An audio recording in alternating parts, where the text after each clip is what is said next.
할렐루야. 오늘 수요기도 가운데 나오신 성도님들을 주님의 이름으로 환영하고 축복합니다. 또 우리 이 한 주간의 한 가운데 한 복판에 서서 하나님의 말씀을 또 먹고 마심으로 또 우리의 생명에 새 힘을 얻고 또 남은 며칠간을 또 하나님께 영광 돌리며 살아가는 그런 복된 결단의 시간으로 삼으시기를 축복합니다. 제 아내가 유난히 물을 좀 무서워합니다. 물에 들어가는 거를 되게 이렇게 무서워하고 어디 휴가 같은 데 가도 그 물에 안 들어가거든요. 근데 이유가 있습니다. 이제 초등학교 시절에 교회에서 수련회를 갔는데 몇몇 오빠들이, 여기도 그런 분도 좀 있을 거예요. 몇몇 오빠들이 그 물에 들어가기 싫어하는 애를 어떻게 합니까? 팔다리 잡아 끌어다가 이렇게 물에다 그냥 이렇게 확 던져가지고 물에 막 꼬르륵 들어가고, 또 숨 쉬려고 나오면은 이렇게 손으로 누르고 이렇게 해가지고 이제 몇 번 물을 먹은 다음으로 이제 물을 무서워하는 거죠. 그 오빠 중에 제일 지독하게 굴었던 게 누굴까요? 접니다. 그래서 제가 평생 속지 않은 마음으로 살고 있습니다. 그러니까 과거의 기억 때문에 오늘도 뭔가를 무서워하는 이제 그런 게 생기면 그게 뭐라고 우리가 보통 이름을 붙이죠? 과거의 뭐 때문에? 상처. 그를 조금 유식한 말로 트라우마. 다들 너무 똑똑하셔가지고 우리 교회 성도님들이 아카데미를 통해서 점점 지식이 날로 성장하고 계십니다. 이제 그걸 트라우마라고 부르죠. 사실은 좀 어려운 말이에요. 심리학 용어, 전문 용어이고 상담학 서적이나 심리학 서적에 나오는 그런 용어가 트라우마라는 단어거든요. 그런데 우리나라 사람들 중에 아마 이 트라우마라는 단어를 모르는 분들이 없을 것 같습니다. 왜 그럴까요? 다들 뭐가 많아요? 여기 마음속 깊은 곳에 자꾸 우라가 치밀고, 이게 누가 딱 얘기하면 자꾸 옛날 기억이 떠오르고, 유난히 아주 한국 사람들이 상처가 많기 때문이에요. 개인의 삶을 보면 가정의 어떤 불안전함에서 오는 상처들이 많이 있고, 또 경제적인 문제에서 오는 여러 가지 그런 스트레스나 어려움들이 있죠. 또 남편과 아내의 관계가 굉장히 어렵고, 부모와 자녀의 관계가 어려운 시대를 살고 있습니다. 그래서 서로를 향해서 무엇인가 이렇게 말을 하려고 하면 권면의 언어보다는 주로 정죄와 판단의 언어를 쓰게 되죠. 그래서 우리가 누군가와 이야기할 때는 뭘 먼저 하라고 제가 말씀을 드렸죠? 그랬구나, 그 마음이 아팠구나, 이걸 먼저 말씀을 이렇게 하라고 말씀을 드렸는데, 이제 이거를 너무 좀 얄밉게 하면 도리어 역효과가 날 수 있습니다. 진지하게 하셔야 돼요. 아유, 그랬구나, 이렇게 아무 생각 없이 하면 안 되시고 진지한 마음으로 이렇게 좀 해야 됩니다. 어쨌든지 간에 가정, 교회뿐만이 아니라 우리 사회도 그렇죠. 정치적인 입장에 따라서 얼마나 진보랑 보수랑 나뉘어서 서로를 죽이지 못해서 그렇게 안달이 납니까? 뿐만 아니라 기성세대는 젊은이를 향해서, 또 젊은이들은 기성세대를 향해서 그 갈등과 상처가 많이 있다는 것이죠. 요즘에는 잘 모르시겠지만 젊은 사람들 사이에서는 남자와 여자 사이에도 굉장한 갈등의 골이 깊어 가고 있습니다. 그래서 이 시대를 살아가는 사람들은 다 긴장해 있는 거예요. 왜 긴장해 있냐면, 이렇게 마음 놓고 있다가 갑자기 옆에서 누가 이렇게 찌르면 거기에 그냥 마음이 상하고 상처를 받으니까 늘 이렇게 좀 경직돼 있고, 혹시 누군가가 내가 상처를 받지 않겠나 하는 마음 때문에 경계하고 그렇게 긴장해 있는 삶을 살아간다는 것이죠. 약간은 좀 서로 가시돋친 상태로 살아가는 것과 비슷하다고 할 수 있습니다. 제가 일전에 그 가시를 이렇게 고추 세우고 있는 고슴도치에 대해서 좀 말씀드린 적이 있는데, 온몸에 그렇게 가시를 이렇게 바짝 세우고 누구라도 가까이 오면 확 찔러버린다. 누구라도 나한테 상처를 주면 내가 먼저 찔러버린다. 이런 마음으로 살아가고 있는 게 현대 사회를 살아가는 우리들의 모습이 아닐까, 이제 그렇게 돌아보게 됩니다. 혹시 또 다른 아픔을 경험하는 게 아닐까? 해를 당하는 게 아닐까? 그렇게 해서 자기를 이제 보호하는 것이죠. 그래서 혹여나 서로에게 다가가려고 하면 우리는 반드시 그 사람의 가시에 찔릴 수밖에 없고, 내 가시가 그 사람을 찔릴 수밖에 없는 상황이 되는 겁니다. 그렇기 때문에 우리 모두는 참 고독하고 외로운 삶을 살아가고 있는 사람들이죠. 혼자 있는 것 같고 내 말을 들어주는 사람, 이해해 주는 사람이 없는 것 같은 그런 삶을 살고 있습니다. 그래서 다 뭐가 필요하냐면, 모든 사람들이 한 사람도 빠지지 않고 위로가 필요하다는 거예요. 괜찮다, 이런 이야기를 듣기를 원한다는 거죠. 그만하면 됐다. 잘했다. 잘 살아왔다. 이런 이야기를 들으면 갑자기 이렇게 마음이 몽글몽글해지면서 눈물이 쏟아지는 경우가 종종 있습니다. 오늘 우리가 읽은 본문은 바울이 로마서를 이렇게 마무리하면서 교인들한테 주는 교훈의 이야기예요.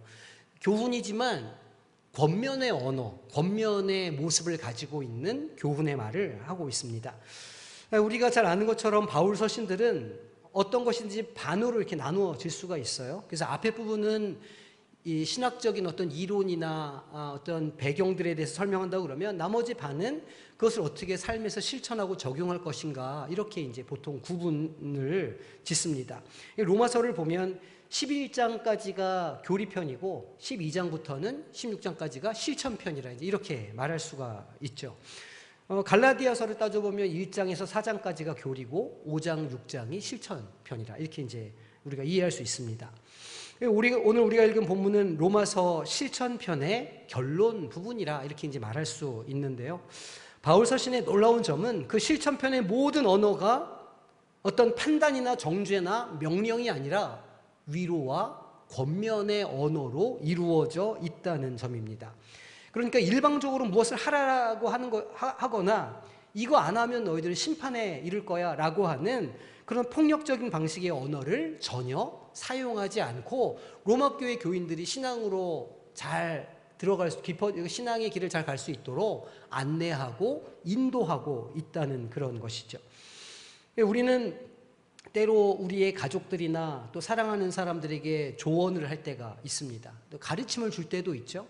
괜찮다고 이야기하면서 뭐 괜찮을 거야, 앞으로 뭐 잘하면 되지, 이제 이렇게 우리가 말할 때가 있는데, 이런 이제 우리의 조언이나 가르침을 듣는 사람들의 입장에서는 굉장히 불편할 수도 있다는 거예요. 우리의 의도는 그 사람을 뭐 비난한다거나 힐난하려고 하는 게 아니고 사랑의 마음으로 이렇게 잘 권면하고자 하는 것인데, 때로는 듣는 사람의 입장에서는 그게 의도와는 다르게 좀 고깝게 들릴 수도 있고 마음의 상처가 되는 것으로 들려질 수도 있다는 것이죠.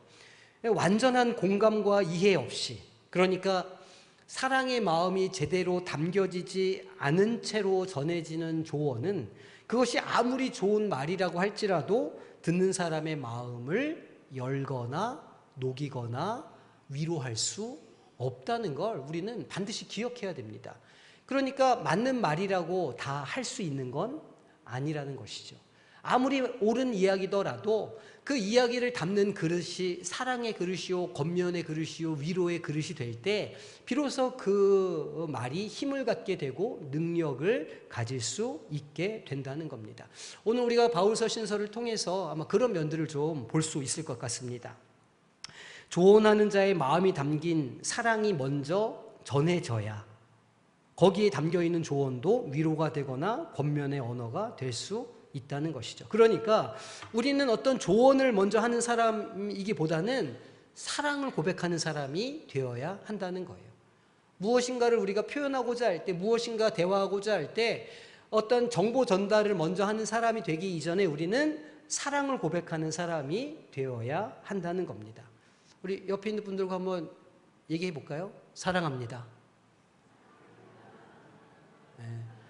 참 너무 대충 하시는 분들이 좀 몇 군데 보니까 좀 계셔요. 너무 대충 하지 마시고 저 밑에 단전부터 끌어올리는 어떤 진심을 담아서, 특히 부부들 같이 앉으셨으면 손을 잡으면서 고백해 주세요. 사랑합니다. 축복합니다. 네, 고맙습니다. 미안합니다. 제 탓입니다. 그 뒤에 거는 다 안 따라 하시네요. 그래요. 어쨌든 바울은 아시아 전역을 전도하는 중에 그 로마에 가서 내가 복음을 전해야 되겠다는 계획을 오래전부터 가지고 있었어요. 로마의 교회가 자기가 이제 교회를 세우지는 않았지만 로마의 교회가 세워졌다는 것과 그 로마 교회 이런저런 소식을 접하게 되었는데, 그러면서 어느 정도 로마 교회의 상황을 좀 파악을 하고 있었던 것 같습니다. 한 번도 로마는 가보지 못했던 세계이고, 로마는 당시 권력과 문화의 중심지였습니다. 당연히 로마 교회가 땅끝까지 복음을 증거하는 데 가장 중요하고 필요한 전초 기지가 될 것임이 분명해 보였죠. 후원자가 될 것임을 바울 사도는 이미 알고 있었다는 겁니다. 지금 세계 선교에서 가장 중요한 역할을 하는 나라가 어디일까요? 미국입니다. 왜냐하면 미국이 가장 강력한 힘을 가지고 있는 나라이기 때문이죠. 그러니까 그 당시에도 로마라고 하는 나라에 복음이 증거되고 로마가 복음화 된다고 한다면 당연히 세계 열방으로 복음을 가지고 나가는 일이 그만큼 더 수월해질 것이 너무 뻔했기 때문에 바울 사도는 전략적으로 로마에 있는 교회를 세우고 그 교회를 위해서 기도하는 일을 쉬지 않고 있었다는 겁니다. 세 번째 전도 여행의 끝자락에서 이제 예루살렘으로 바울이 돌아가려고 할 때 이 에베소 교회 장로들을 다소라고 하는 해변 그 항구 도시에서 만나게 되죠. 그러니까 에베소서 다소를 들려서 예루살렘으로 가려고 하는 그 차에 에베소 교회 장로들을 이제 가면 못 볼 것 같으니 앞으로 거기서 우리가 인사를 하자. 그래서 다소에서 만납니다. 그때 에베소 장로들이 울면서 바울을 말리는 거예요. 지금 예루살렘 가면 안 됩니다. 거기 지금 그 유대인들이 두 눈을 시퍼렇게 뜨고 바울 선생님 오기만 하면 그 잡아가지고 오게 넣으려고 지금 그렇게 하고 있는데 그 눈에 보이는 고초를 뻔히 알면서도 왜 그리로 지금 가려고 하십니까? 가지 마십시오. 그러니까 바울 사도가 뭐라고 그럽니까? 사도행전 20장 24절의 말씀이에요. 내가 달려갈 길과 주 예수께 받은 사명 곧 하나님의 은혜의 복음을 증언하는 일을 마치려 하면은 나의 생명조차 조금도 귀한 것으로 여기지 아니하노라. 내가 거기 가면 죽을 거 아는데요. 그래도 그게 제가 갈 길입니다. 이렇게 얘기하고 이제 작별 인사를 할 때 끌어안고 눈물을 흘리는 장면이 이제 사도행전에 기록되어 있는 것이죠. 그래서 이제 이 예루살렘으로 도망가는 겁니다. 가게 되는 거죠. 바울의 이 로마 교회를 향한 애정은 남달랐습니다. 바울 사도는 로마로 가긴 가야 되는데 어떻게 갈지 알지 못했거든요. 하나님께서 어떻게 그를 로마로 인도해 주셨냐면 죄인의 신분으로. 죄인의 신분으로 로마를 간다는 것은 그 죄인을 호송하기 위한 로마의 공권력이 바울을 보호한다는 뜻이기도 합니다. 그러니까 바울은 혼자서 그 로마로 들어간 것이 아니라 바울을 데리고 가는 군사들과 함께 군인들과 함께 압송이 되었던 것이기 때문에 상대적으로 매우 안전한 방식으로 로마에 입성을 할 수 있었다는 것이죠. 황제가 살아있는 신으로 숭배되는 곳, 전 세계의 문물과 함께 우상이 모여드는 곳, 또 전 세계로 갈 수 있는 길이 시작되는 곳, 그곳의 교회, 그곳의 성도들을 바울 사도는 보기를 갈망했고 결코 그들을 아직 만난 적은 없지만 그 성도들을 향한 사모함과 사랑의 마음이 결코 가볍지 않았다는 겁니다. 오늘 로마서의 말씀이 그렇죠. 바울은 로마 교회가 그런 현란한 세상의 말솜씨와 그럴싸해 보이는 지혜들에 속지 말 것을 당부하고 있습니다. 마치 황제가 진짜 살아있는 신처럼 무소불위의 권력을 막 누리고 있어도 그것은 그저 우리가 본받지 말아야 할 세상의 어떤 세태일 뿐이라 바울은 이야기합니다. 그래서 로마서 12장 2절에 무엇이라고 교인들에게 그 실천편의 서두를 시작할까요? 너희는 이 세대를 본받지 말고. 그러니까 바울은 지금 로마 교인들을 향해서 편지를 쓰고 있는 것 아닙니까? 로마 교인들은 로마라고 하는 거대 제국의 중심부에 살고 있는 성도들이었습니다. 그들을 향해서 쓰는 실천편의 첫 마디가 너희는 그 로마를 부러워하지도 말고 본받지도 말아라 라는 겁니다. 그 로마, 지금 바울 사도가 말하고 있는 세대는 어떤 세대일까요? 본받지 말아야 할 세대. 굉장히 괜찮아 보이는 세대였을 겁니다. 로마인들이 얼마나 유행에 민감한 사람들이었고 세계 문화를 주도하는 사람들이었습니까? 그 문화의 중심지에서 그 사람들이 하고 다니는 복장, 그 사람들이 따르는 어떤 세상의 철학, 그 사람들이 믿는 어떤 아주 최고의 우상들, 또 그 사람들의 어떤 풍습들, 그런 것들이 전부 다 굉장히 세련되어 보였을 겁니다. 그러니까 그 로마의 한 중심을 살아가고 있는 사람들은 뭔가 멋있어 보이고 좀 있어 보이고 그렇게 한다는 것은 그 사람들이 뭔가 좀 행복한 삶을 사는 것 같다 이렇게 느끼는 것이고 그야말로 탐스러워 보이는 그런 세대였다는 것이죠. 거대 도시 생활이 그렇죠. 특히 사람들이 많이 모이는 메가시티가 그렇습니다. 우리가 알고 있는 우리의 선망하는 도시의 모습들이 있지 않습니까? 뉴욕. 예를 들면 저 같은 경우도 뉴욕 맨하튼을 가본 적은 없지만 그 맨하튼의 한 가운데에 있는 그 센트럴 파크를 내가 한번 뛰어보고 싶다, 한 바퀴를 멋지게 뛰어보고 싶다, 이런 이제 버킷리스트를 제가 가지고 있거든요. 그 뉴욕 그 맨하탄이라는 곳을 영화로만 보고 소설로만 접해봤지만 실제로 가보지는 않았지만 뭔가 그곳에서의 삶은 특별하고 뭔가 좀 멋있어 보일 것처럼 그렇게 느껴진다는 겁니다. 뭐 뉴욕만 그렇겠어요? 뭐 상하이, 또 우리가 너무너무 좋아하는 서울, 뭔가 유행에 민감하고 새로운 것이 등장하면 거기에 열광하고 그 문화를 제일 처음 맛볼 수 있는 그곳을 많은 사람들은 갈망하고 그곳에 있기를 원한다는 겁니다. 문화라는 것은 본래 그렇게 중심부에서 주변부로 퍼져 나가게 되는 것이죠. 그래서 중심부에서 일어나는 일을 잘 알지 못하면 뒤처지는 것 같이 느껴지고, 요즘에 서울에 이런 게 유행한데, 이런 색깔이 유행이야, 이런 컬러가 유행이야, 이렇게 하면 그거를 해야 내가 뭔가 좀 세련돼 보이는 것 같이 그렇게 이제 느낀다는 겁니다. 로마가 그런 곳이었다는 것이죠. 인류 제품을 만날 수 있는 곳, 인류 철학을 경험할 수 있는 곳, 전 세계의 소식과 신기한 물건을 구할 수 있는 곳이 로마였고, 그래서 로마는 탐스럽고 많은 사람들의 선망과 욕망의 대상이었습니다. 그런데 신앙은, 우리가 믿고 있는, 우리가 소유한 믿음은 유행을 타는 게 아닙니다. 과거 2000년 전에도 이것은 진리였고 능력이었으며 오늘도 진리이며 능력입니다. 주님께서 오시지 않는다면 아마도 2000년 후에 AD 4000년이 될 때쯤에도 역시 복음은 진리요 참된 생명의 보고가 여전히 그것으로 남아 있을 것이죠. 꽃은 시들고 풀은 말라도 주님의 말씀은 영원하다고 시편 기자는 고백하는 겁니다. 그러기에 바울 사도는 로마에 거하고 있는 교인들을 향해서 그 휘황찬란해 보이는, 탐스러워 보이는 그것을 탐하지 말라, 그 세대를 본받지 말라고 말하는 겁니다. 그렇게 하기 위해서 오직 마음을 새롭게 하라.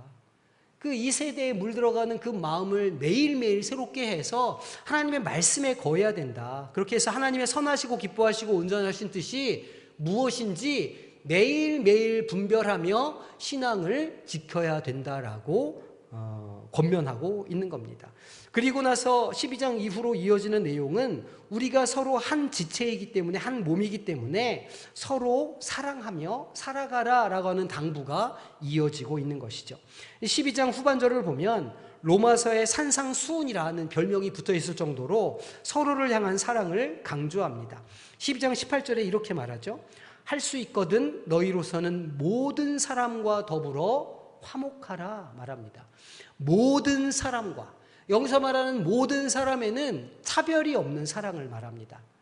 차별이 없는 사랑. 13장 이후에서는 로마에서 살아가는 사람들의 세금에 관한 교훈에 이어서 사랑할 것, 지치지 않을 것, 형제를 비판하거나 넘어지게 하지 말 것, 선을 이룰 것을 연달아서 권면하고 있습니다. 이렇게 유혹이 많은 헛된 세대 가운데에서 시대를 본받지 않고 그리스도인으로 살아갈 수 있는 방법이 무엇일까? 오늘 바울의 권면은 그것을 다루고 있는 것이죠. 로마 시대에도 그리고 오늘도 그 유일한 방법은, 그 시대 가운데 우리의 신앙을 지키고 우리 안에 있는 생명력을 지키는 유일한 방법은 바로 사랑의 공동체 안에 거하는 겁니다.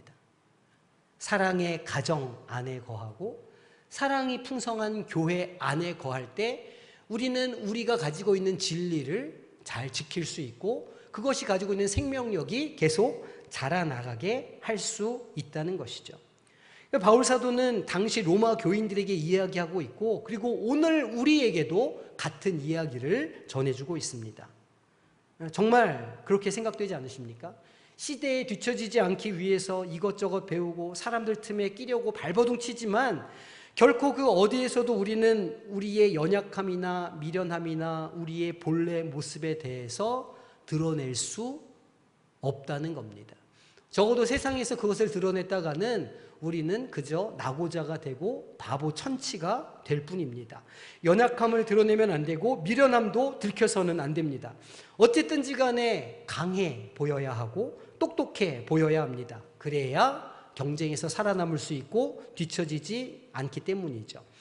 그렇게 우리의 본래적인 성품, 속사람과는 다른 내 안에 어떤 것을 개발하고 만들어내기 위해서 부지런히 자격증을 따고 살아가다 보면 어느 순간 허무함과 고독을 맞닥뜨릴 수밖에 없는 것이 인간 존재입니다. 왜냐하면 내면의 음성을 외면한 채 살아가기 때문에 진정으로 내가 원하는 것이 무엇인지, 내가 어떤 사람이었는지를 잃어버리기 때문입니다. 그렇게 아버지로, 남편으로, 엄마로 평생을 열심히 살아가다가 자녀가 출가한 이후로, 또 부모님을 천국으로 먼저 보내드린 이후로 우리는 비로소 공허한 자기 내면을 발견하게 되는 것이죠. 내가 평생 뭘 하고 살았지? 내가 지금까지 보고 달려온 것은 무엇이었지? 내 삶은 의미가 있나? 두 번째 사춘기를 맞게 되는 겁니다. 나는 누구인가? 나는 무엇을 위해서 이곳에 존재하고 있는가? 오늘 본문 읽은 4절 말씀에서 바울은 이 기록된 것이 우리에게 교훈을 주기 위한 것이라 말하면서 이 교훈은 우리에게 인내로 소망을 갖게 한다 말하면서 성경의 위로로 소망을 갖게 하기 위함이라 이렇게 시작하고 있습니다. 그 혼란한 세상 가운데 어쩌면 허무한 것 같은 우리 인생 가운데 어떻게 우리는 우리의 삶이 의미가 있고 우리의 삶을 통해서 하나님의 나라가 이루어진다고 하는 이 진리의 말씀을 다시 붙잡을 수 있을까? 이 세대를 본받지 않고 어떻게 하나님 말씀 안에 계속 거할 수 있겠는가? 바울 사도는 이렇게 권면하고 있습니다. 첫째로 어떻게 인내와 오래 참음이 우리에게 소망을 갖게 하는가입니다. 사실 우리는 이 말을 거꾸로 이해하죠. 인내가 소망을 갖게 하는 게 아니라 소망이 있어야 인내할 수 있다. 우리는 흔히 그렇게 생각합니다. 아무리 힘들고 괴로운 환경에 있을지라도 이 괴로움이 곧 끝난다. 1년 후에 끝난다. 6개월 후에 끝난다. 이런 시한이 딱 정해져 있으면 오늘의 고통을 우리가 견딜 수 있다. 이렇게 말하죠. 이 괴로움은 끝난다. 얼마 후에 종말이 온다라면 그것을 붙잡고 오늘 인내할 수 있다는 겁니다. 마라톤이 딱 그렇거든요. 되게 힘들지만 어쨌든 20km 가고 40km 가면 이 달리기가 끝난다라는 것을 알고 있기 때문에 뛰는 겁니다. 만약 언제 끝날지 모르고 땡 할 때까지 계속 뛰어야 돼. 이렇게 하면 그걸 뛰어갈 수 있겠느냐라는 말이죠. 그 고통을 감내할 수가 없을 겁니다. 그런데 오늘 본문에서 바울은 이거를 바꿔놓는 거예요. 소망이 있어야 인내할 수 있다가 아니라 인내해야 소망을 가질 수 있다는 겁니다. 왜 그렇게 말하는 것일까요? 바울 사도는 로마의 휘황찬란한 세대의 마음을 빼앗기지 않으며 하나님의 뜻에 분별하는 일에 인내가 필요함에 대해서 지금 말하고 있는 겁니다. 자신들이 믿는 믿음이 변색되지 않도록, 그 믿음이 약해지거나 땅에 떨어지지 않도록 붙잡고 있어야 함을 말하고 있는 것이죠.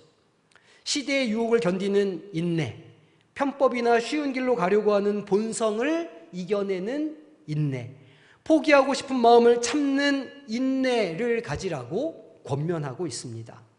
로마 교회의 그 인내는, 그리고 우리의 인내는 소망을 갖게 하죠.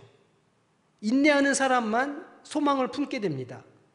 좀 다른 말로 표현하면 인내의 긴 시간을 견뎌낸 사람만이, 폭풍과 같은 험난한 인생의 바다를 건너온 사람만이, 눈물을 흘리며 씨를 뿌리는 사람만이 소망의 가치를 알 수 있기 때문입니다. 우리가 이루어야 할, 우리가 취해야 할 것이 보배인 줄 안다는 것이죠. 주님도 고통을 인내하셨고 그랬기에 주님 우편에 앉으셨습니다. 우리도 이 삶에 있는 고통과 괴로움들을 인내할 때 천국 소망을 소유하게 되는 것이죠. 그 소망이 무엇입니까? 우리 인생에 역전의 기적이 일어나며 슬픔은 기쁨의 춤으로 변하고 우리 안에 있는 서러움과 괴로움이 춤으로 변한다는 것. 종말의 때가 이르면 하나님께서 우리 인생 가운데 찾아오시면 우리의 인생이 역전의 기적을 경험할 것이라고 하는 이 소망을 우리가 갖게 된다는 겁니다. 그 소망이 어디서 잉태됩니까? 오늘 우리에게 있는 고통을 인내할 때 거기에서 비롯된다는 것이죠. 하나님을 자기 하나님으로 섬기는 백성은 복이 있다. 성경은 말합니다. 인내하며 괴로움의 시간을 오래 견디면 아무리 힘들고 괴로운 일들도 다 지나가게 됩니다. 돌이켜보면 감사한 일만 남게 되죠. 그러니 오늘을 그리고 내일을 인내하시기를 소망합니다. 그 인내는 결코 헛된 것이 아닙니다. 무의미한 것도 아니죠.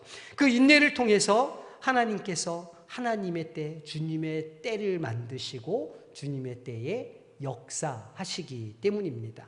하나님은 그렇게 인내하는 성도들의 삶을 통해서 일하고 역사하신다는 사실을 바울 사도가 이야기하고 있고, 오늘 우리 성도님들도 이 인내의 말씀을 믿음으로 붙잡으시기를 소망합니다.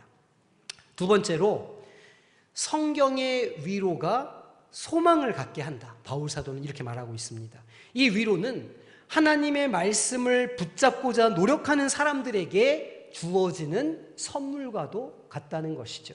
그저 막연한 소망, 어떤 그냥 이렇게 내 안에 있는 그냥 그 개인적인 어떤 그런 것들이 아니라 하나님의 말씀에 거할 때 오는 소망은 우리로 하여금 생명력을 갖게 하고 성령의 능력 안에 거하게 하는 능력이 있다고 우리에게 이야기하고 있습니다. 제가 자주 말씀드리는 것이지만 주일날 선포되는 그 은혜의 말씀은요, 듣는 사람의 것이 아닙니다. 제가 몇 주를 고민하고 정리해서 제가 은혜 받은 말씀을 선포할 때 저는 은혜를 받지만, 그러나 그 말씀을 편안하게 앉아서 그저 흘려 들으신다면 그 말씀은 결코 성도님들의 은혜로 자리 잡을 수가 없을 겁니다. 그 말씀을 붙잡고 내가 그 말씀대로 살아봐야지 하는 결단과 함께 한 주간 내내 그 말씀을 붙잡고 씨름하는 사람들에게야 비로소 제가 경험한 은혜가 듣는 사람들에게도 전해질 수 있다는 것이죠.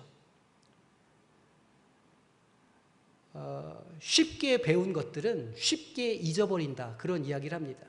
이제 머리가 좋아서 잘 외우는 친구들이 있어요. 영어나 뭐 이렇게 공부를 하다 보면 머리가 좋기 때문에 금방금방 잘 외우는 친구들이 있거든요. 그런데 그런 친구들은요, 금방 외운 만큼 빨리 잊어버립니다. 그런데 암기가 느려서 오랫동안 반복했던 친구들, 그런 친구들의 머릿속에 남아있는 건 굉장히 오랜 시간 가는 거예요. 왜냐하면 그것을 힘들게 얻었기 때문에. 그렇죠. 은혜도 마찬가지라고 생각합니다. 하나님의 말씀이 나에게 은혜가 되고 내 안에서 능력이 되는 레마의 말씀이 되려면 그 말씀을 내 것으로 만들려고 하는 씨름이 전제되어야 비로소 내 은혜의 말씀으로 내 안에 자리 잡게 된다는 것이죠. 만일 선포자의 그 은혜를 나누고 싶다면 그 말씀을 붙잡으셔야 합니다. 마음에 새기며 매일매일 말씀대로 살기 위해 부딪히고 싸우는 사람에게만 그 말씀의 은혜가 임하게 되는 것이죠. 오늘 바울이 말하는 성경의 위로는 그런 인내의 때를 살아가는 사람들에게 다시 오실 주님에 대한 기록을 염두에 둔 것입니다. 오늘 본문 9절에서 12절 말씀은 무엇을 말하고 있을까요? 이방인으로 살아가고 있는 로마 교회의 교인들에게 그들도 주를 찬양하게 될 것이며 함께 즐거워하는 백성이 되고 무엇보다 이새의 뿌리에서 한 사람이 일어나서 그들이 소망을 갖게 될 것이라고 말하고 있습니다. 바울 사도는 예수 그리스도가 바로 그 성경이 기록하고 있는 그분이며 그 주님을 열망하고 기대하는 것이 곧 소망이다. 주 예수 그리스도를 바라는 것, 그 예수 그리스도를 앙망하는 것, 재림의 때를 기다리며 오늘을 참고 살아가는 것, 그 자체가 소망의 모습이라고 우리에게 알려주고 있는 것이죠. 신학적으로 되게 유명한 문장이 있습니다. 이미와 아직의 신학이라고 우리는 보통 부릅니다. 이미는 이미 우리 가운데 임한 하나님의 나라를 말하는 것이고, 아직은 우리 가운데 아직 완전히 임하지 않은 하나님의 나라를 일컫는 것입니다. 하나님 나라에 대한 양면성을 보여주는 신학적인 용어이죠. 이미 우리에게 하신 일들은 하나님의 성경에 다 기록되어 있습니다. 하나님은 이미 예수 그리스도를 통해서 우리 인생들이 소망을 품기에 족한 존재임을 알려주셨죠. 그 어떤 인생도 이 세상에 그저 우연히 존재하지 않는다는 것이 성경의 가르침입니다. 주님께서는 이미 창세전에 우리를 예정하셨고 택정하셨으며 양자 삼아 주셨습니다. 하나님은 우리에게 하늘의 신령한 유산을 받을 존재로 만들어 주셨죠. 우리는 그런 존재가 이미 되었습니다. 그러나 아직 우리는 이 땅에 두 발을 딛고 살아갑니다. 여전히 우리는 삶의 문제와 씨름해야 하고 때로는 고통과 슬픔의 때를 만나기도 합니다. 아직 우리는 하나님 나라의 완성을 보지는 못했습니다. 하지만 우리는 지금의 때를 인내함으로 살아내야 합니다. 이미 우리에게 이루어 놓으신 하나님의 역사가 있기 때문입니다. 그럼 아직 이곳에서 소망하기를 결단하는 교회와 성도는 어떤 삶을 살아야 할까요? 오늘 우리는 인내하며 주님을 앙망하기 위하여 무엇을 해야 할까요? 오늘 본문 7절에서 바울은 우리에게 권면의 언어로 이야기를 합니다. 그러므로 그리스도께서 우리를 받아 하나님께 영광을 돌리심과 같이 너희도 서로 받으라. 서로를 받으라는 겁니다. 서로에게 아까 제가 무엇이 있다고 말씀드렸죠? 가시들이 있다고. 그 수많은 트라우마로부터, 가정에서 부모로부터 받은, 교회에서 친구들로부터 받은, 성도들로 받은 트라우마로 인한 수많은 가시가 돋쳐 있는 우리의 모습을 서로 받아주라 라고 이야기하고 있습니다. 바울 사도가 자주 사용하는 단어가 있죠. 그러므로 라는 말을 자주 사용하는데, 이 그러므로는 앞에 쭉 설명을 한 다음에 결론을 내릴 때 쓰는 접속사입니다. 그러므로 서로 받으라, 이렇게 정리할 수 있는 것이죠. 서로 받으라 라는 말은 곁으로 데리고 온다, 영접한다, 용납한다, 이런 뜻을 가지고 있습니다.